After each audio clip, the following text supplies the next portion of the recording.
Assalamualaikum warahmatullahi wabarakatuh. Berjumpa lagi bersama kami di CNBA Channel, channel kesayangan warga Nahdien Banjar Agung Tulang Bawang.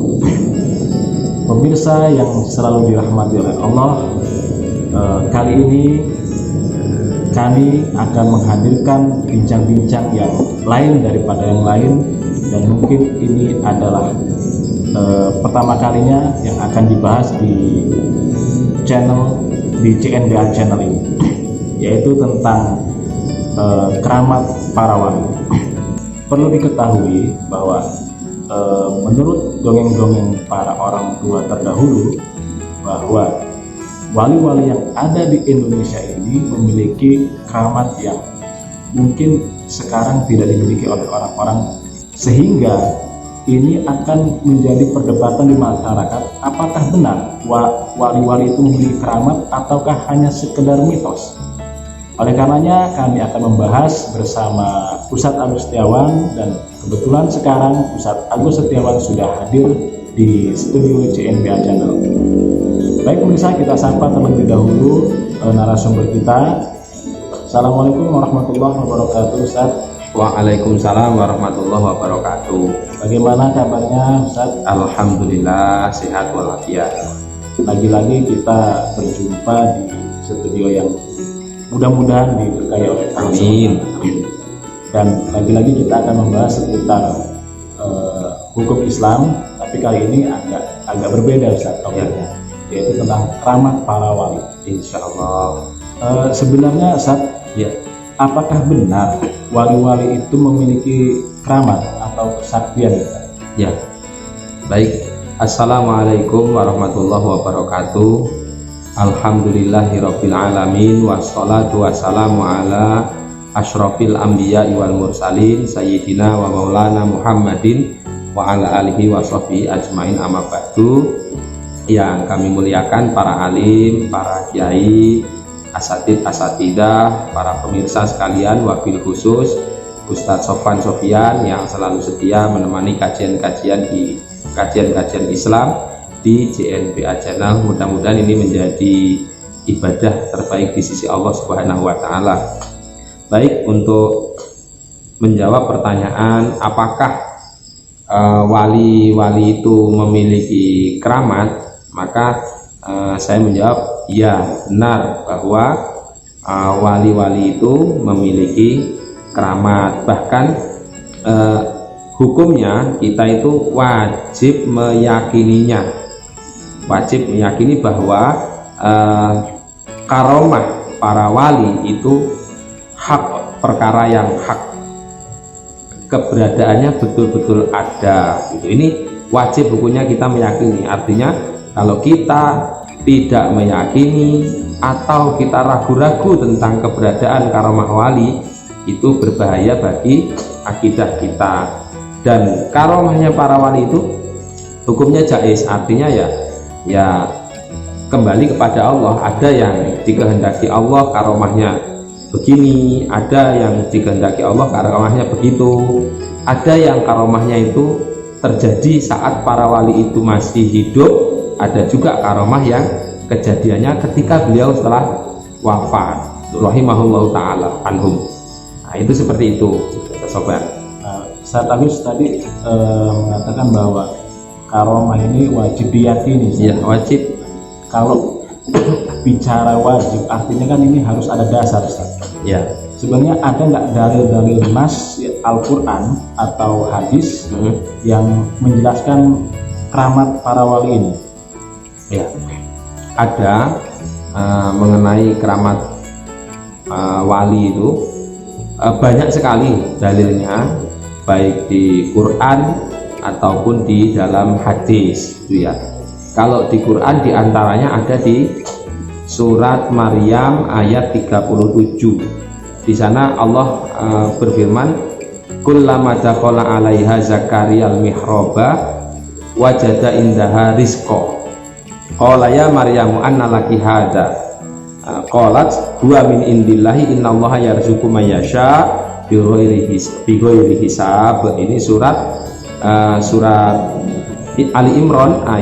surat Ali Imran ayat 37. Ini kalau diterjemahkan kurang lebihnya begini. Ketika Nabi Zakaria masuk ke ruangannya Sayyidah Maryam, maka dijumpai di sana banyak makanan. Padahal Sayyidah Maryam itu kan wanita suci, pingitan. Beliau itu tertutup sekali, nggak pernah berinteraksi dengan orang di luar. Jadi orang yang mengurung diri di kamar bukan untuk putus asa gitu, bukan, tapi karena untuk mendekatkan diri kepada Allah Subhanahu wa Ta'ala. Nah, beliau nggak pernah keluar, tetapi di Quran ini diterangkan ketika Nabi Zakaria masuk ke ruangannya Sayyidah Maryam, dijumpai di sana banyak makanan. Lalu Nabi Zakaria tanya, "Ya Maryamu, anna laki hadza?" Wahai Maryam, dari mana kamu dapat makanan-makanan ini?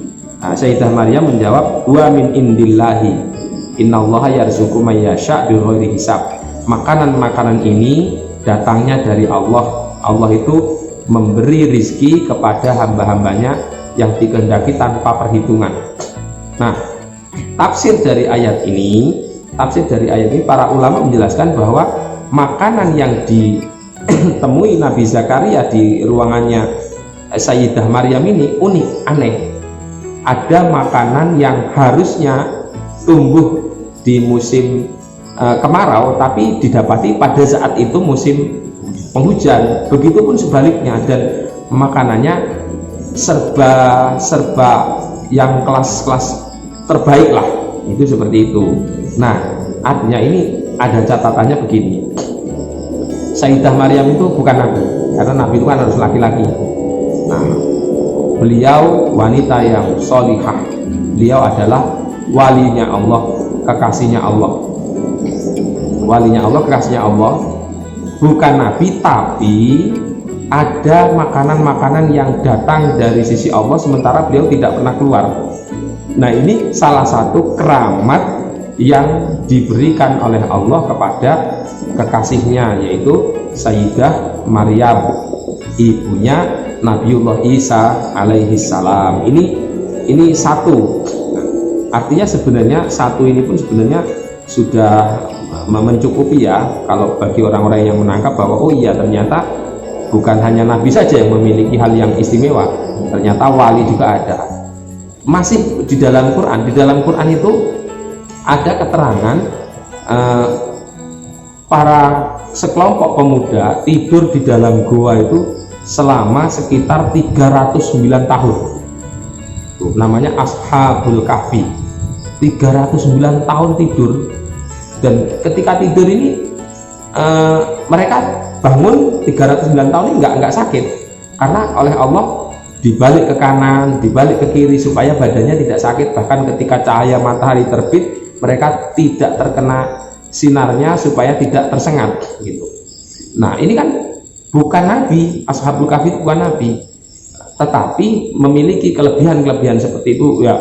Kan 309 tahun itu nggak makan, nggak minum, nggak nyamil, hanya tidur. Tok begitu bangun ya masih biasa, seger seperti biasa gitu. Padahal kurunnya sangat panjang sekali. Nah, ini adalah karomah.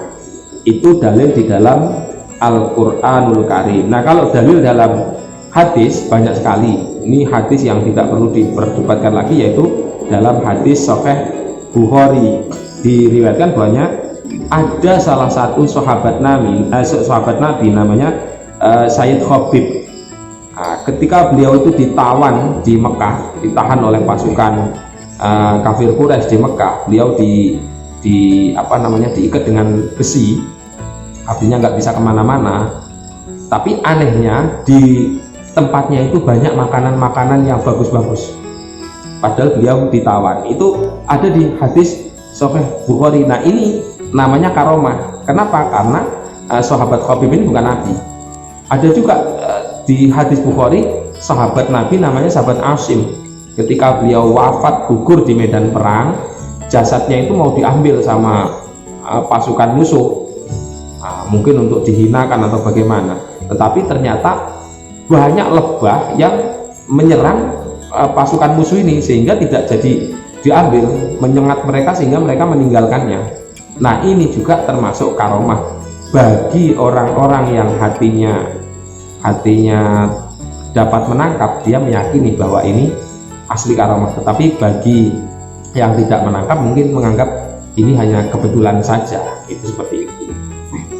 Baik Ustaz, tadi kan ada karomah, Ya. kemudian ada mukjizat juga. Iya. Sebenarnya apa sih yang membedakan antara mukjizat dengan karomah atau keramat? Beda antara mukjizat dan karomah. Baik. Sebenarnya mukjizat dengan karomah itu dua hal yang sama, hasilnya itu sama. Ya, kalau orang mungkin menyebutnya kesaktian gitu ya, bentuk wujud kesaktiannya bisa jadi sama, tetapi kalau pelakunya itu terbitnya pelakunya dari nabi, maka disebut mukjizat. Tapi kalau dari wali disebut dengan karomah. Tidak bisa dari wali terus diklaim sebagai mukjizat, tidak bisa. Ini sudah beda-beda walaupun hasilnya sama. Misal ada nabi menghidupkan orang mati, ada wali menghidupkan orang mati, sama-sama menghidupkan. Tapi untuk nabi disebut mukjizat, untuk wali disebut karomah. Ada nabi membelah lautan, ada wali membelah lautan. Ada nabi bisa terbang, ada wali bisa terbang, berjalan di air, sama-sama berjalan di air, tetapi penyebutannya berbeda. Kalau nabi disebut mukjizat, kalau wali disebut karomah. Itu seperti itu, tapi hasilnya sama, saya kira itu. Kalau karomah ini kan dimiliki oleh seorang wali, Ustaz, ya. Dan perlu kita ketahui bahwa wali adalah orang yang mungkin keilmuannya atau kedekatannya dengan Allah itu sudah di atas rata-rata, Ustaz. Ya. Terus bagaimana jika ada orang awam, Ustaz? Orang awam dia memiliki karomah yang mirip-mirip dengan wali. Apakah bisa dikatakan orang awam ini wali, Ustaz? Wah, iya. Jadi gini, kalau orang awam bukan wali, bukan orang soleh, itu yang jelas begini. Kalau dalam literatur kitab atau turos itu diterangkan bahwa apabila itu munculnya hal yang istimewa itu munculnya dari orang yang fasik atau orang yang tidak mau menyembah Allah, itu tidak bisa disebut sebagai karomah, tapi lebih tepatnya disebut sebagai sihir, walaupun wujud hasilnya sama seperti dengan wali, sama seperti dengan nabi. Tapi karena misalnya orang yang menolak menyembah Allah, maka itu penyebutannya, pengistilahannya adalah sihir. Itu seperti itu. Kemudian Ustaz, bagaimana caranya orang awam ini bisa dekat dengan wali untuk saat ini? Bagaimana caranya agar orang awam bisa dekat dengan wali? Caranya menurut Habib Umar Al-Musnid Al-Hafid, beliau pernah memberikan keterangan bahwa cara agar kita dekat dengan waliullah, ini ada keuntungan. Kita dekat dengan waliullah itu bisa kita menjadikan beliau sebagai wasilah untuk memohon pertolongan kepada Allah, tapi wasilahnya melalui para wali itu. Maka perlu sekali umat muslim itu dekat dengan wali-walinya Allah, baik yang masih hidup maupun yang sudah wafat.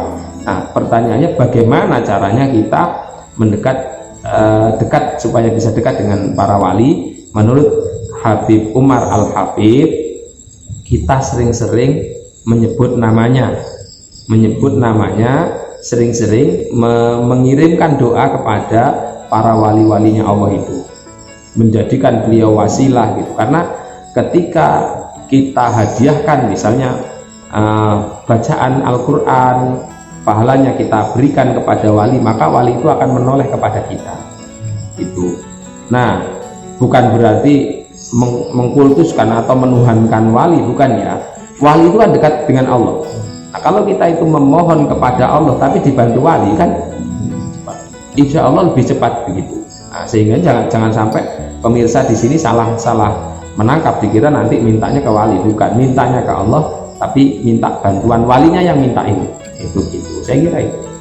Sepertinya diskusi ini bukan diskusi, bincang-bincang ini ya sangat menarik Ustaz. Apalagi tadi Ustaz berbicara masalah syirik.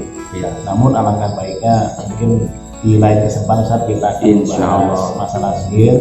Dan mohon maaf Ustaz, untuk masalah keramat wali ini mungkin bincang-bincang ini kita sudahi Ya. terlebih dahulu. Saya ucapkan banyak terima kasih Ustaz mau hadir di studio CNBA Channel ini dan memberi pencerahan kepada warga Nahdien. Cukup dari saya Ustaz. Assalamualaikum warahmatullahi wabarakatuh. Waalaikumsalam warahmatullahi wabarakatuh. Baik pemirsa CNBA Channel yang selalu dirahmati oleh Allah Subhanahu wa taala, jangan sungkan-sungkan untuk selalu bertanya kepada studio CNBA Channel ini, dan jangan ragu-ragu untuk mengkritik dengan cara-cara yang arif. Demikianlah bincang-bincang kami, kurang lebihnya mohon maaf. Akhir dari saya, assalamualaikum warahmatullahi wabarakatuh.